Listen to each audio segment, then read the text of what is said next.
1시가 돼서 점심 맛있게 드셨나요? 네. 네, 조금 부족했다면 이따가 쉬는 시간에 또 간식을 준비해 놨으니까 그때 조금 보충하실 수 있도록 하시면 될 것 같습니다. 네, 오전 세션이 조금 딱딱한 분위기였던 것 같은데 오후 세션에서는 조금 부드럽게 진행을 해보도록 하겠습니다. 바로 시간 관계상 진행을 할게요. 첫 번째 순서로 SK텔레콤 5G 개발 추진 현황에 대해서 네트워크 기술원 억세스 네트워크 랩의 조성호 랩장님 모시고 강연을 들어보도록 하겠습니다. 여러분 큰 박수로 환영해 주시기 바랍니다.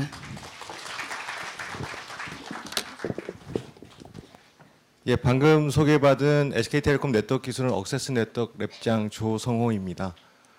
아마 지난번 제가 티드 포럼에서 5G 관련 말씀을 드렸을 때는 5G 테크 랩장이었어요. 근데 지금은 이제 억세스 네트워크 랩장입니다. 저희 기술원의 그 억세스 네트워크 랩이라는 데는 주로 이제 기주국을 만듭니다. 기주국과 RF 중계기, 셀플랜, 주로 이제 코어가 그 단말이 있고 그다음에 기주국 있고 코어 장비가 있지 않습니까? 어떻게 보면 단말과 인터페이스하는 그런 기주국 장비를 만드는데 저희가 2014년부터 아까 저희 오전에 박준 원장님도 말씀하셨지만 2014년부터 저희가 그 백서를 만들면서부터 시작을 했어요. 어떻게 보면 5G 준비했는데 이제는 5G가 이제는 기존에 있는 어떤 4G와 구분된 게 아니라 이제는 상용화 모드다. 그래서 올 8월 달에 합쳤습니다. 합쳐가지고 제가 이제 5G 기지국과 LTE 기지국, IoT 이런 부분을 다 같이 개발을 총괄을 하고 있고요. 그래서 좀 어깨가 상당히 무겁습니다. 아까 우리 박연순 매니저님 좀 부드럽게 하라 그랬는데 예, 사람 상당히 부드럽습니다. 생긴 건 터프하지만 그러니까 편하게 들어주시면 될 것 같아요. 5G가 여기서 지금 그 5G 관련해서 세미나라든지 이런 부분을 한 번이라도 들어보신 분 부끄러워하지 마시고요. 상당히 많이 드시는데 저기 편하게 들으세요. 그러니까 저는 어떻게 보면 아날로그부터 시작을 했어요. 원지부터 시작을 했고 2G CDMA 2001X 하면서 개발을 시작을 했거든요. 상용화했고 아까 원장님 보여주셨던 그 뭐 세계 최초, 국내 최초 이 부분을 CDMA 2001X부터 참여를 해서 많이 했습니다. 그래서 지금 쭉 오다 보니까 일단 뭐 시작을 해야 되니까 이게 1G, 2G, 3G, 4G, 5G가 있는데 그냥 이 기술적인 용어 이런 부분 다들 아시잖아요. 1G 하면 딱 생각나는 게 소수만을 위한 모바일이었어요. 그때는 단말 하나가 카폰 있죠, 그죠? 카폰도 있었고 아날로그 폰도 있고 그때 하나 벽돌폰. 저도 신입사원 들어왔더니 벽돌폰을 주더라고요. 근데 그때 하나 200만 원, 뭐 500만 원, 막 저기 CDM 그 어디 대리점에 가 있으면 진짜 돈을 뭉태기로 들어와서 좀 개통을 시켜달라고 하는 그런 때였어요. 소수만을 위한. 근데 2G가 오면서 모두를 위한 단말이 이제 됩니다. 그죠? 이제 2G 우리 2G 폰 하면서 아버님들 삐삐 같은 것도 그죠? 그때 이제 저도 이제 대학교 다닐 때 삐삐를 했었는데 그러다 이제 3G가 옵니다. 3G가 오면 가장 뭐가 바뀌었을까요? 2G 대비. 상품 없나? 데이터입니다. 우리 CDMA 2001X가 2.5G라고 보통 많이 얘기를 해요. 그죠? 그러니까 동기식 3G에서 이 비디오를 2002년도 우리가 저희가 상용화를 했었고 3G, 뭐 HSDPA, WCDMA, R4, R5, R6 쭉 나오는데 어쨌든 CDMA 2001X부터는 데이터가 됩니다. 그래서 제가 예전에 이렇게 VIP를 모시고 CDMA 2001X 세계 최초 개발한 다음에 153.6kbps 갖고 미션 임파서블 2를 틀었어요. 사람들이 난리가 났어요. 와, 이런 기술이 있냐고. 153.6kbps입니다. K입니다. 우리 지금 그 5G 20기가 얘기하잖아요. 153.6K면 지금 그냥 사진 전송하고 그죠? 예를 들면 아주 낮은 퀄리티의 비디오 전송하고 그 정도였어요. 3G는 그랬는데 4G에 오면 뭐가 바뀝니까? 뭐죠? 스마트폰. 스마트폰 때문에 폭발적으로 비디오 수요라든지 이제 걸어다니면서 PC가 할 수 있는 많은 부분들을 어떻게 합니까? 이 핸드폰에서 스마트폰에서 합니다. 태블릿. 그죠? 5G 가면 뭐가 틀릴까요? 5G. 5G는 드디어 폰이 내 손 안에서 벗어납니다. 분명히 있죠. 당연히 기본 통화는 해야죠. 그죠? 해야 되는데 그 5G 단말 기기는 다양하게 나올 겁니다. 아까 보셨던 뭐 HMD 같은 것도 있을 거고요. 조금 이따 뭐 우리 뭐 MMTC 같은 거, 우리 IoT 얘기하죠. 그러면 5G 기기는 이젠 손 안에 있는 게 아니라 이제는 막 퍼져 있어요. 모든 것이 연결되는. 그래서 1G부터 5G까지 이렇게 쭉 보면 5G에서 가장 틀린 거는 당연히 속도가 높고 저지연 기반의 어떤 서비스라든지 이런 부분이 다 가능해요. 근데 가장 실감적으로 느낄 수 있는 부분은 제가 생각할 때는 내 손 안에 핸드폰이 이제 밖으로 퍼져버린다. 거기서 어떤 서비스가 될지는 모르죠. 그게 다 이제 서비스하고 연계되겠죠. 그걸 만드는 게 5G 기술이라고 이해를 하시면 돼요. 요까지 하셨으면 5G의 한 90%는 다 배우신 거예요. 그래서 지금 제가 좀 장황하게 그 설명을 드렸었는데 약간 이제 전문적인 용어로 조금 얘기를 하다 보면 뭐 5G 서비스에 대해서 많이 얘기를 합니다. 이게 뭐 버추얼 증강현실 같은 거 어떤 이머시브한 환경에서 할 수 있는 그런 부분. 그다음에 매시브 IoT. 쉽게 얘기해서 그냥 MMTC 그냥 많은 커넥티비티를 가능하게 해서 IoT를 가능하게 한다는 거예요. 그다음에 미션 크리티컬 IoT. 예를 들면 이제 미션 크리티컬. 되게 진짜 말 그대로 크리티컬한 미션을 수행하려면 어떻게 해야 돼요? 되게 진짜 잘 막 되게 정확하게 막 해야 되거든요. 초저지연 기반에. 예를 들면 저기 뭐 자율주행. 제가 항상 이런 강연 나가면 그런 얘기 많이 합니다. 전쟁을 나가면 나 대신 아바타 로봇이 나가서 전쟁을 해요. 근데 이게 딜레이가 많으면요. 나는 그쪽에서 총을 쐈는데 나는 내가 죽었는지 살았는지도 몰라요. 나중에 내가 죽은 다음에 그때 화면이 들어오고 내가 그때 인풋을 눌러서 총을 쏴봐야 아무 의미가 없어요. 진짜 크리티컬한 거. 그죠? 그런 부분은 진짜 저지연 기반의 속도도 필요하고 그러니까 어떻게 보면 5G에 있어서 이 세 가지 축으로 기술들이 이루어질 거다. 그래서 이걸 조금만 더 전문적으로 한번 풀어보자면 이게 조금 오래된 그림들입니다. 왜냐하면 이건 ITU에서 5G IMT 2020에 대한 5G에 대해서 비전을 나타낼 때 이 블록 다이어그램 많이 썼어요. 근데 지금은 올 12월 달, 그러니까 요번 달이죠, 그죠? 요번 달 다음 주, 다다음 주 되면 이제 저기 플래너리를 합니다. 이제 표준화가 일자 표준이 나와요. 근데 이제 그때는 표준 나오기 전에 이런 그림을 가지고 5G는 많이 얘기했어요. 한번 볼까요? 픽 데이터 레이시 20기가, 유저 익스피리언스 데이터 레이시 100메가, 모빌리티가 500, 레이턴시 1mm, 커넥션 덴시티가 키로에 10의 6승계. 상당하죠. 어떻게 보면 이게 4G의 케이퍼빌리티 비전이었다면 어떻게 보면 이건 이제 5G입니다. 1kg에 10의 6승계를 수용을 해야 돼요.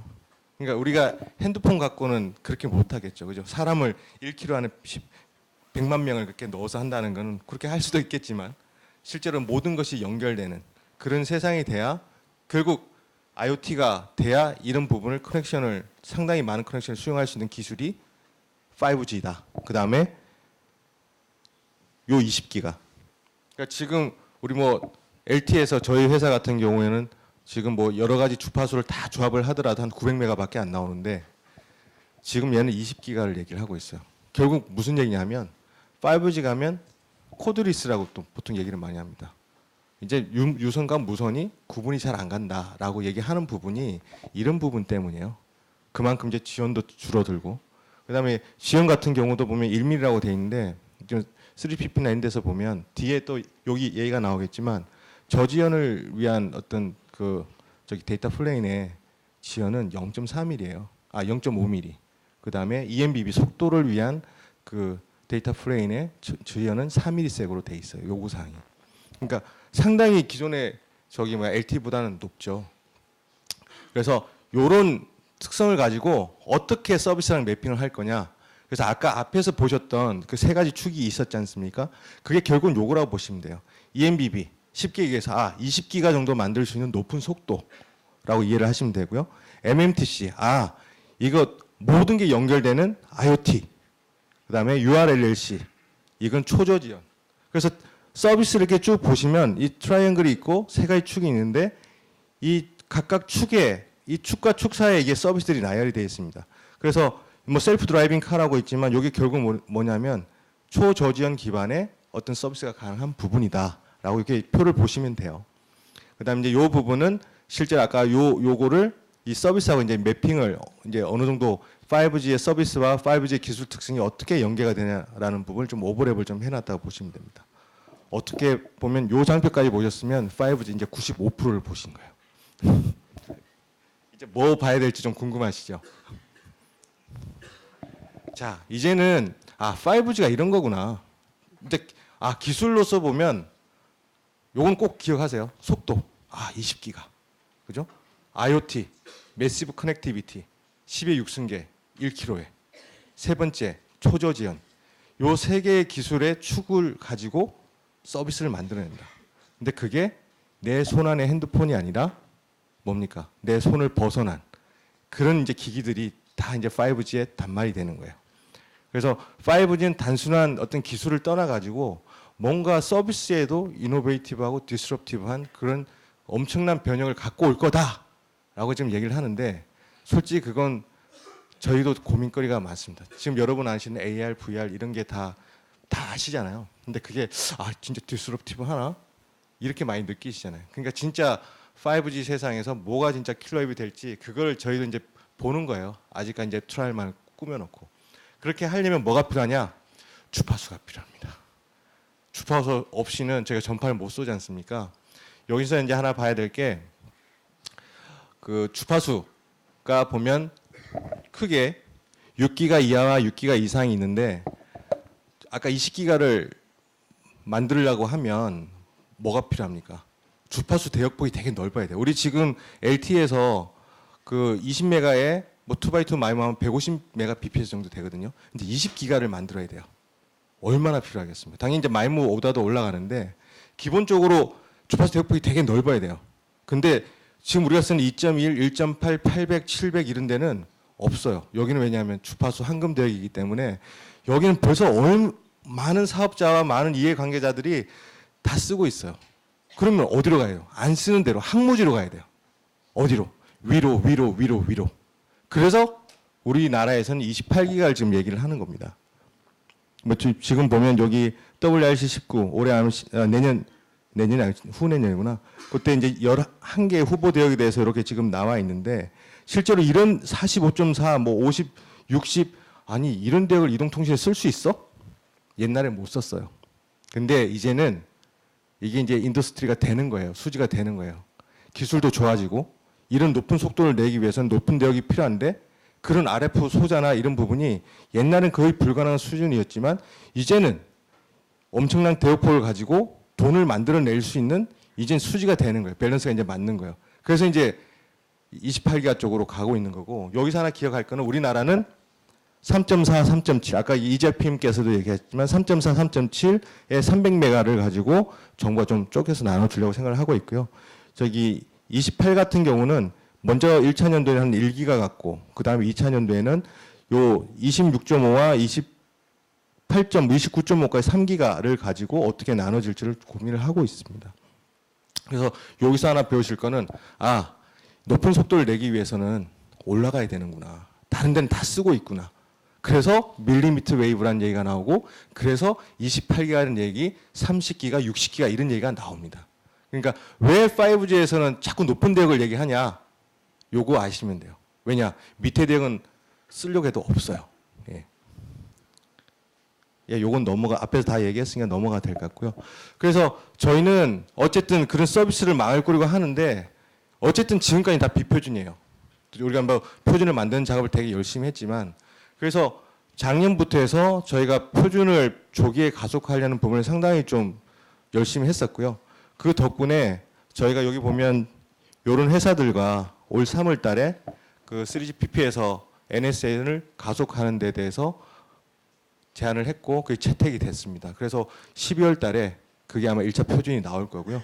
그 부분에 대해서 나왔던 이런 뭐 자료 같은 거. 그래서 SK텔레콤은 이제 비표준이 아니고 상용화를 아까 RFP도 얘기했잖아요. 상용화를 위한 표준을 열심히 하고 있다라고 이해를 하시면 될 것 같고요.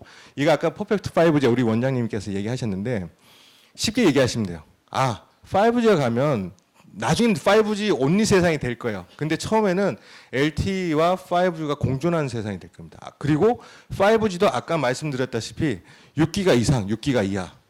왜냐하면 6기가 이상은 28기가 있는 데는 높은 대역폭은 가능한데요. 전파 특성이 안 좋아요.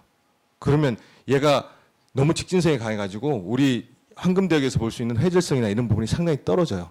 그러니까 얘는 망을 엄청나게 깔아야 커버리지가 확보 가능한 거예요. 그래서 주로 핫스팟이나 일부 트래픽 존에 쓸 위주이고요. 실제로 넓은 대역은 6기가 이하 돼요. 아까 얘기한 3.3, 3.4에서 3.7. 그 대역을 가지고 아마 넓은 커버리지를 만드는데 그건 이제 밴드위스는 작죠. 단 미션 크리티컬 하기 위한 어떤 셀프 드라이빙 카 이런 부분을 커버하기 위해서는 넓은 커버리지가 필요한데 그런 망을 위한 그런 서비스를 위한 망을 얘가 이제 담당하게 되는 거예요. 그래서 여기서 배울 거는 아까 앞장하고 보면 빌로 6, 빌로 어버 6 두 개가 있고 위에는 넓은 대역 속도, 그다음 밑에는 높은 속도, 그다음 빌로 6는 넓은 대역. 그러니까 미션 크리티컬한 서비스를 위한 망이다. 그리고 그 부분을 위해서 저희가 향후에 진짜 리얼한 5G 망은 어떻게 될까 해서 이게 LTE망, 빌로 6, 어버브 6 해가지고 망을 꾸렸습니다. 여기 보면 뭐 약간 전문적인 용어들이 있는데 실제로 그 5G와 LTE를 실제로 요 시스템 안에 이렇게 구현을 해가지고 한 개 이 단말이 좀 크긴 큽니다. 아마 뒤에 보시면 단말은 실제로 안 나요. 태블릿 단말은 저희가 이제 요거 한 다음에 한 달 뒤에 제가 다 얘기를 했었고요. 실제로 여기 차량에 탑재한 단말은 꽤 큽니다. 그래서 어떻게 보면 리얼한 5G에서 우리가 서비스를 어떤 걸 할 수 있을까 이런 걸 지금 시험을 많이 하고 있고요. 아마 밑에서 아마 체험 버스 보신 분은 알겠지만 그런 버스를 가지고 이렇게 돌립니다. 돌려가지고 실제로 서비스가 제대로 되나 이런 부분도 하고 파라메터도 바꿔보고 그 상용화를 좀 준비를 하고 있습니다. 그래서 뭐 지금 아까 보셨던 부분 이런 부분이고요. 여기 안에 실제로 보면 각각 여기 뭐 안테나라든지 그 다음에 여기 우리 360 실제로 달아서 저희 9월 29일 날 우리 티움 오픈할 때 장관님 오셨거든요. 그때 시연을 좀 했었습니다. 그 다음에 여기 이제 태블릿 가지고 실제 속도를 보여주는 게 아니라 속도 이상의 어떤 여기 360 카메라거든요. 그러니까 되게 포터블하죠. 이걸 꽂아가지고 360을 실제 5G 28기가 태블릿에 연동해서 실제로 저희가 시연도 했었고요. 자 이제 중계기입니다. 그러니까 중계기는 앞에서 이제 원장님께서 얘기하셔서 간단히만 하고 넘어갈 건데요. 아까 말씀 중에 보면 TTA 뭐 우리 오픈 프론톨이라 그래서 이제 그 우리 DU부하고 RF부를 실제로 표준을 그러니까 만들어서 그걸 오픈해서 에코를 키우겠다라고 한 부분이 하나가 있었고 그다음에 실제로 28기가나 이런 부분을 제가 하다 보니까 커버리지가 되게 취약해요. 왜냐하면 원지 전파 직진성이 강하다 보니까 실제로 커버리지가 많이 안 나와요. 그러면 이 부분을 어떻게 좀 보완할 수 있나 그런 부분을 저희가 한 2년 전부터 해서 여러 가지 POC를 많이 했습니다. 그래서 지금 보시는 요런 뭐 진짜 POC 장비였어요. 요 POC 장비 가지고 먼저 저희가 좀 진행을 해서 일부 개선이 있다라는 거를 보여드렸고 그 이후에 올해는 이렇게 다양한 중계기를 써가지고 다양한 5G의 전파 환경별로 우리가 좀 비용 효율적으로 접근할 수 있는 부분을 좀 하려고 노력을 했습니다. 그 다음에 이 부분은 올해 이제 2월 달에 있는 건데요. 어떻게 보면 지금 이제 가장 리얼한 근시일부터 옛날에 했던 걸 쭉 가고 있는데 요건 어떻게 보면 강남 지역에서 저희가 첫 번째로 이제 트라이를 한번 했었어요. 근데 실제로 얼지로도 참 저희가 하면서 힘들었는데 지금은 좀 나아요. 왜냐하면 단말이라든지 그 다음에 시스템이라든지 그때보다 안정화가 많이 됐어요. 근데 올해 2월 달에 할 때만 해도 진짜 많이 힘들었거든요. 그래서 실제로 이게 저기 역삼역에서 설릉역 그 사이에 저희가 망을 구축해 놓고 실제로 이런 부분을 좀 리얼하게 한번 돌아봤습니다. 근데 저희가 어떻게 보면 이런 부분을 하려고 했던 게 저희가 2015년도에 그 테스트베드 혁신센터를 만들었어요. 근데 그때는 랩 위주로 했었고요. 작년부터 이제 필드로 나와서 자꾸 뭔가 검증을 하고 새로운 걸 시도를 많이 했었거든요. 그래서 실제로 랩에서 하던 거랑 필드에서 하니까 참 많이 틀리더라고요.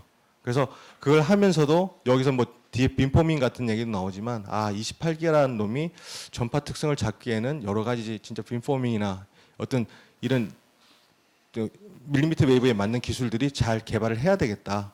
그런 부분을 좀 느꼈고요. 실제 이제 그 환경에서 요 아까 버스 안에 저희가 다양한 서비스를 올려서 좀 시험을 했었습니다. 요 혹시 보여줄 수 예. 요,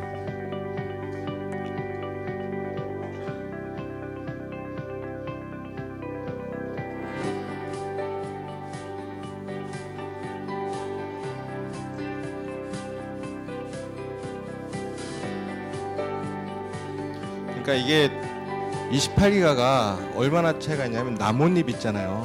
그죠? 가을이나 겨울 되면 나뭇잎 떨어지죠. 여름에 나뭇잎 풍성하죠. 차이가 많아요. 그리고 비가 올 때도.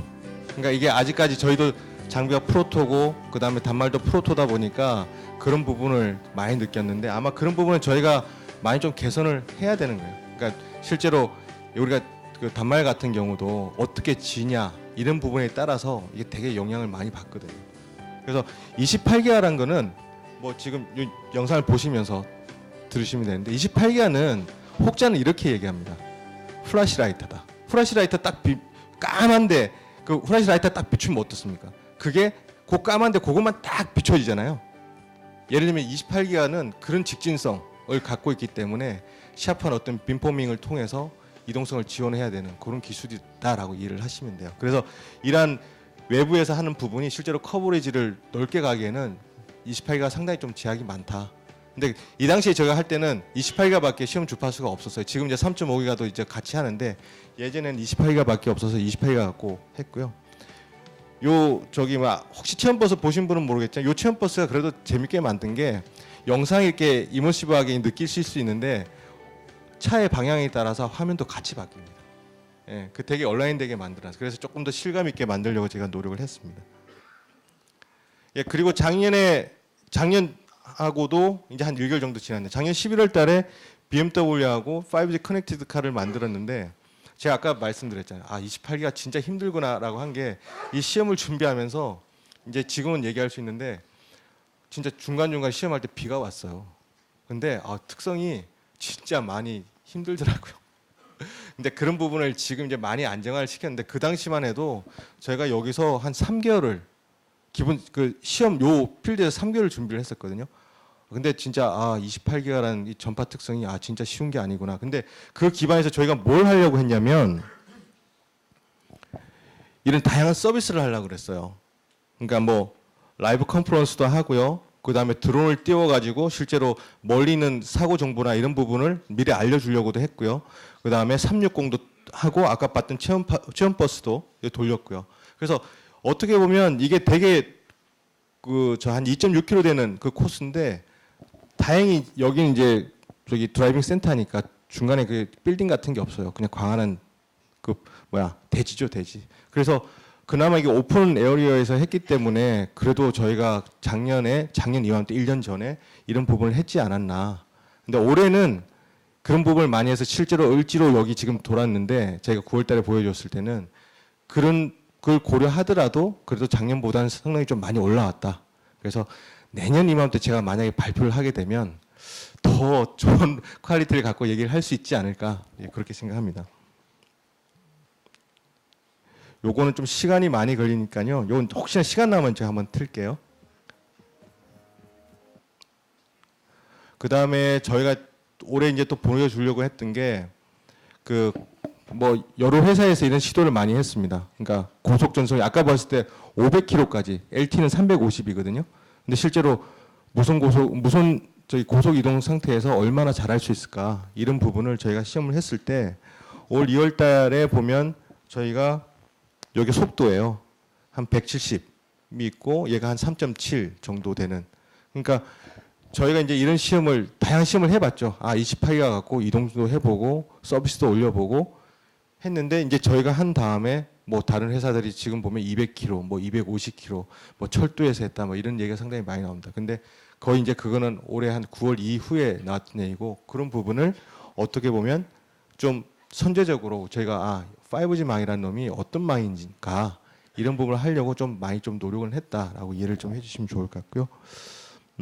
그다음에 핸드오버 이분들 뭐 분당에서 저희가 16년도 했던 겁니다. 이때 뭐 하여튼 이건 진짜 이동점 처음 하는 거라 진짜 힘들었어요. 그래서 분당망에 실제로 이게 저희가 그 안테나를 설치를 해놓고 그다음에 차를 이렇게 돌아가면서 했는데 여기서 봤더니 요 이제 for information입니다. 아까 제가 말씀드린 빔포밍 하잖아요. 자, 28기가를 RF를 한번 열어봤습니다. 이게 실제로 보면 어레이가 8 곱하기 6이에요. 48개 안테나가 여기 들어가 있습니다. 여기도 48개. 그러니까 1TX에서 2TX가 48개 안테나 각각 들어가 있는데 요 각각이 한 개, 요 TX가 빔을 16개를 만들어요. 그러니까 얘를 빔을, 여기 보면 빔 아이디가 있죠. 그죠? 빔을 16개를 만들어서 쫙 우리 그냥 레이저 쏜다고 하잖아요. 그죠? 레이저 쏘듯이 쫙 이렇게 막 뿌립니다. 그러면 단말이 스캐닝을 해서 애퀴지션해서 그걸 잡고 그걸 통신을 하는 거예요. 그래서 실제 밀리미터 웨이브로 가면 이런 부분이 많이 바뀐다. 그래서 일부러 여기 오픈된 거, 뚫려져 있는 걸 한번 갖고 와봤어요. 그래서 28가 빔폼이 많이 얘기를 하는데 실제 이런 거구나. 안테나는 이렇게 생겼고 실제로 빔이 이렇게 지금 되는 거구나. 실제 8개, 그다음에 뭐 10도 낮춰서 8개에서 이게 뭐 2x2 마이모 총 16개 빔 아이디 빔을 쏘는 건데 어떻게 보면 이것도 프로토예요. 지금 또 틀립니다. 또 안테나 수도 더 많아졌고요. 레이어 수도 더 올라갔다고 보시면 맞습니다. 그래서 제가 시험을 해봤더니 그나마 좀 안정적으로 돌아가는 게 여기 한 1.8 GBps 정도 되는데 여기 한 250m 그 정도였어요. 그래서 그 당시에는 250m가 지금 이게 한 1.8기가 정도 수준을 저희 28GHz 갖고 하면 한 저 정도 되는 성능을 가지겠구나. 근데 이걸 진짜 우리 상용에 이 정도 성능 되는 20기가 이상을 보여줘야 되는데 이거 갖고 될까? 28기가 아웃도어 쓸 수 있을까? 이런 걸 이제 고민을 했던 거죠. 근데 실제로는 아마 그래서 제가 아까 말씀드린 게 28기가와 3.5기가는 따로 생각을 해야 됩니다. 서비스 타겟을 어느 쪽에 놓고 해야 되는 거냐. 그래서 트래픽 밀집 지역, 그러니까 뭐 핫스팟이나 아주 저기 인도 같은데 그런 데는 아마 28기가 넓은 대역폭을 가지고 트래픽을 수용을 하고요. 아웃도어 서비스를 하는 데는 3.5나 빌로 6 가지고 넓은 커버리지를 통해서 초저지연 같은 그런 부분을 가지고 좀 서비스를 가져가야 되는 게 아닌가 그렇게 생각을 합니다. 요거는 뭐냐 하면 저희 팀에서 5G 셀 플랜이라고 해요. 그러니까 뭐냐 하면 어떤 전파 특성을 가지고 미리 기죽을 설치하기 전에 시뮬레이션을 돌려봅니다. 그러니까 기죽을 그냥 사서 무조건 구축을 할 수는 없죠. 다 돈이거든요. 그래서 어떻게 하면 이 효율적으로 구축을 할까? 그런 거 시뮬레이션 툴을 만듭니다. 그 보통 우리가 셀 플랜이라고 해요. 말 그대로 셀 플래닝입니다. 그래서 그런 부분을 2015년도에 채널 사운드나 이런 걸 갖고 실제 평창 같은 데 가서 제가 시험을 좀 했었어요. 이제 국제과제로 좀 진행했던 부분인데 5G에 있어서 전파 모델이 어떤가 실제로 라이브로 저희가 한번 찍어봤고 그다음에 해봤더니 뭐 직진성이나 이런 게는 엄청난데 회절성이 떨어져서 난 LOS 지역에서 보면 상당히 패스로스가 많더라. 그런 부분을 제가 좀 뭐 당연한 이치지만 그러니까 커버리지나 이런 부분을 좀 측정을 했었고 그다음에 이게 레이트레이싱이라 그래서 이게 이제 밀리미터 웨이브 쪽으로 오면서 이제 어떤 플래닝 전파 모델을 만드는데 거기에 좀 이제 많이 사용되는 기법이에요. 그래서 실제로 말 그대로입니다. 레이트레이싱. 그죠? 쏘는 거죠. 근데 실제로 이제 저게 이제 기존에는 잘 안 썼어요. 어떤 통계적 모델을 갖고 썼는데 이제는 28기가 이제 밀리미터 웨이브로 오면서 실제로 이제 이런 기법들을 가지고 아까 실측을 하죠. 그죠? 그럼 실제 여기서 시뮬레이트 툴을 만듭니다. 그러면 여기서 돌려가지고 실측 데이터하고 그걸 두 개를 서로 이제 갭을 봐요. 그러면 얼마큼 이게 갭이 생기는구나. 이걸 보완을 하려면 모델링을 조금 더 수정을 해야 되겠죠. 그런 작업들을 통해서 실제로 5G 셀 플래닝 툴을 만들고 있습니다. 그런 툴을 통해서 제가 이제 시뮬레이션 돌린 거고요. 제가 한 1분, 2분 정도 남았는데 아까 제가 요거는 그러니까 저희가 이렇게 좀 많이 했어요. 그러니까 기술적으로 보면 솔직히 아직까지는 뭐 크게 돈이 되는 게 없는데 어쨌든 5G를 위해서 저희가 어떻게 뭘 할 수 있을까 상당히 고민을 했고 그랬더니 생각보다 저희 레코니션이 상당히 좋았어요. 그래서 대한민국이 5G 진짜 열심히 한다라는 거는 이제는 다 글로벌리 인정합니다. 그리고 그 중에서도 저희 회사가 작년부터 올해까지 상을 한 5G만 가지고 한 9개를 받았고 올해는 리스트 오브 나름 5G 프로미싱 오퍼레이터 1위로 저희 선정되기도 했어요. 그래서 어떻게 보면 뭐 여러 가지 뭐 5G 관련 그게 많지만 저희 솔직히 기술하는 사람이고 기술 입장에서 서비스를 어떻게 만들어야 될지 그걸 고민하는 사람인데 실제로 5G에 대해서는 나름 저희가 열심히 하려고 노력을 하고 있었다라는 부분을 한번 말씀드리고 싶었고요. 그다음에 혹시 아마 이 BMW 그 영상을 아마 많이 보셨을 텐데 그래도 한번 못 보셨던 분도 있을 것 같아요. 한번 딱 그 비디오 클립 하나만 보고 끝내겠습니다. 아이고. 성택 매니저 아까 그 장표를 좀 돌아갈 수 있어요?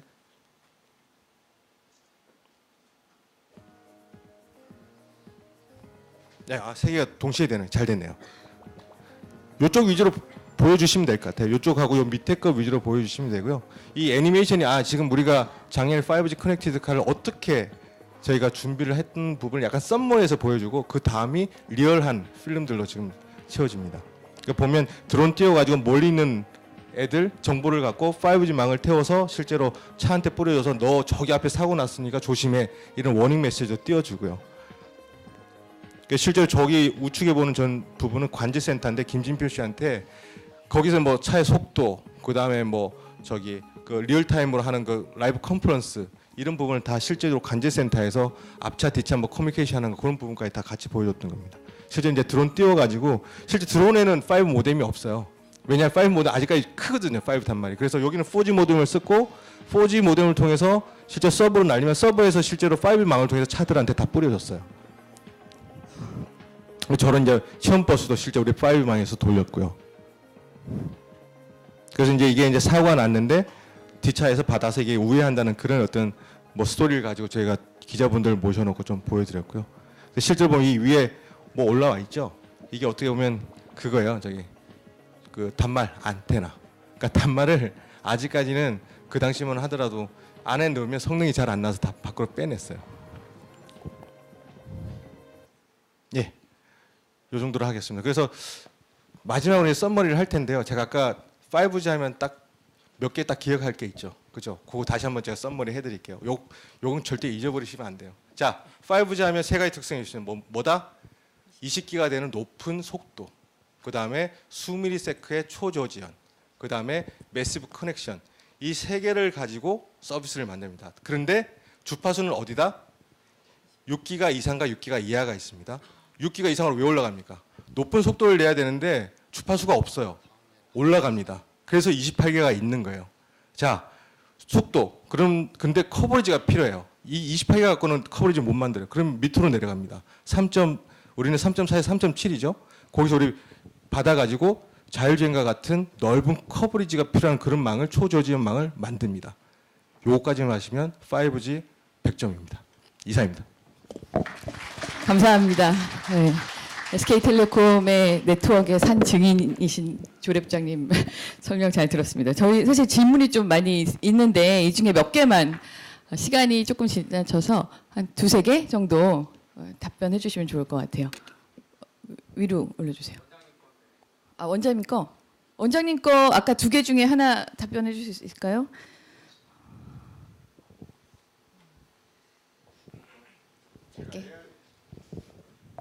AR 하드웨어 이쪽은 제가 아니요, 담당이 해서 좀 힘들 것 같고요. 5 네트워크 기술 개발이 퍼포먼스 위주로 강조되는 것 같습니다. 중요한 꼭지 중 하나인 울트라 릴라이블에 대한 장비 기준의 정책이나 이게 이제 울트라 릴라이블, 그러니까 URLLC라 그러잖아요. 아까 이제 3GPP에서 얘기하는 게 유저 플레인에 있어서 제가 말씀드렸던 게 0.5ms이었고요. 그 다음에 ENBB가 그게 4ms이에요. 어떻게 보면 이제 기본적인 그 표준 기반입니다. 근데 이게 이제 여러분 아시겠죠? 이 표준에서 란에서 얘기하는 건 뭐냐면 에어단에서 빵 싸가지고 이 라운드에서 딱 들어오는 곳까지의 딜레이고요. 실제로 서비스를 하려면 뭐합니까? 기죽 뒷단에 장비들이 있어요. 코어 장비가 있고요. 실제로 서비스를 하기 위한 서비스 서버들이 있어요. 그러면 그 부분을 전체 통합해서 서비스를 해야 돼요. 그래서 예를 들면 자율주행을 하는데 이게 자율주행의 딜레이가 얼마가 돼야 된다.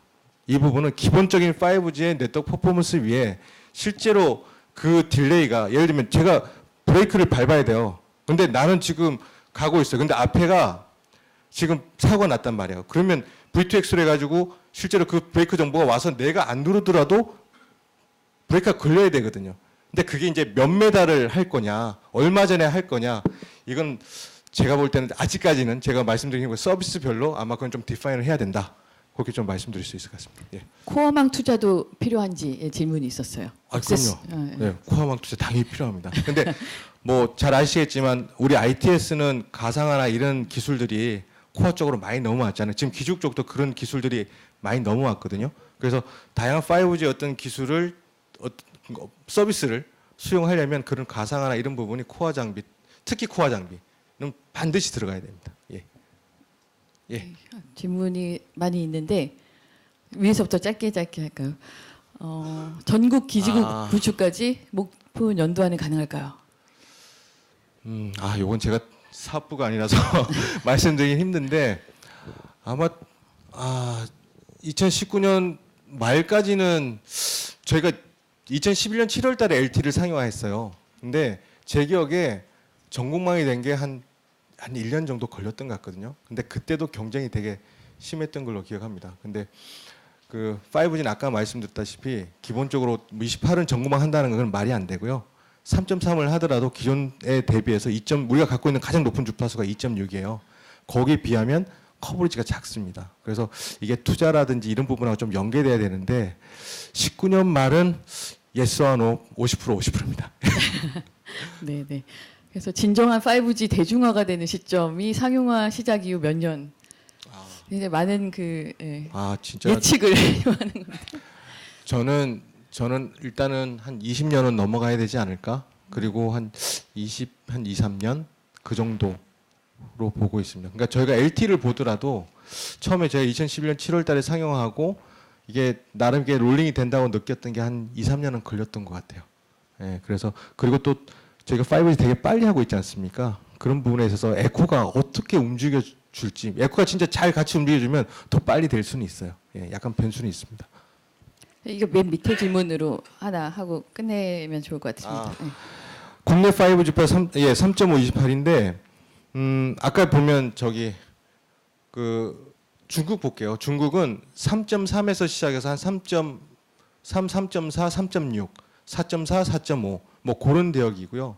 그다음에 일본은 3.6부터 시작해서 아마 4점대까지 올라간. 아까 그 자료 보면 좀 어느 정도 정리가 돼 있는데 그렇게 돼 있고. 그다음에 3.3 대역부터 4점 대역은 이게 글로벌리 좀 많이 쓰는 대역이에요. 그래서 아마 되게 핫한 대역이 될 거고 28 대역은 보면 미국은 27.5부터 28.35, 850메가 그게 지금 버라이전에서 그렇게 지금 쓰고 있는 거고 AT&T는 39기가 갖고도 지금 얘기를 하고 있죠. 그다음에 일본이나 유럽 같은 경우는 24.25 그때부터 해서 한 29기가 뭐 그 정도까지 핫하게 쓰고 있고요. 근데 사업자별로 나라마다 조금씩 틀려요. 뭐 위성이라든지 이런 부분 때문에 우리 같은 경우는 26.5부터 29.5지만 미국 같은 경우는 뭐 27.5부터 28.35고 유럽 같은 경우는 24.25부터 뭐 26.5 뭐 이렇게 조금씩 좀 틀립니다. 네, 시간 관계상 여기까지 하도록 하겠습니다. 열정적으로 강의해 주신 조성월 입장님께 큰 박수 부탁드리겠습니다. 네, 그럼 바로 다음 세션을 진행하겠습니다. 다음은 SK텔레콤 자율주행 기술 개발 현황에 대해서 네트워크 기술원 비히클 테크랩의 서정석 매니저님을 모시고 강연을 들어보도록 하겠습니다. 아까 1층에서 혹시 자율주행차 보신 분은 서 매니저님이 직접 설명도 해주셨을 것 같은데요. 네, 여러분 큰 박수로 환영해 주시기 바랍니다.